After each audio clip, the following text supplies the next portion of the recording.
whatever comes their way, if they know exactly how to structure the learning of the students, I think they have done a great job. Never ever get scared of technology.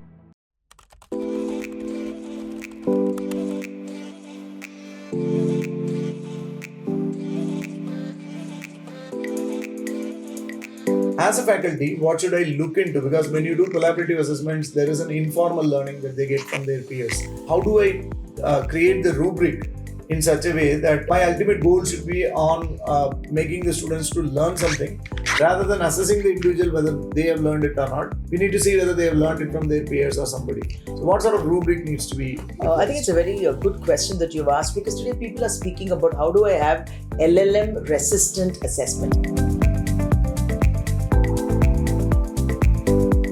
So I think there are a number of techniques which involves context. If you give local context, ChatGPT will not be able to give you an answer. If you give personalized reflection, ChatGPT won't be able to give an answer. And all the assessments that we do should cater to the 21st century skills, primarily looking at critical thinking, creative thinking, collaboration, right, and communication skills. So when I speak about teamwork, and let's set the rubric aside, I give a project. First and foremost, the regular periodic review is important.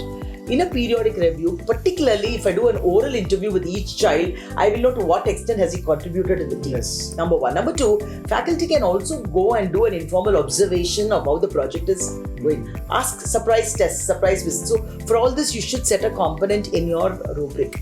And of course, the end presentation, it's not that there'll be only one student presenting. Every student has to do his part and present. Here, there is something called as process visibility. Ask the students to submit on a periodic basis every individual's contribution to the project. So this process visibility, evidence, artifacts, all these are critical while assessing the student in a group setting. So it doesn't look like only one student has done the whole project while the other students were simply sitting. I think these are some ways by which you can. Really good.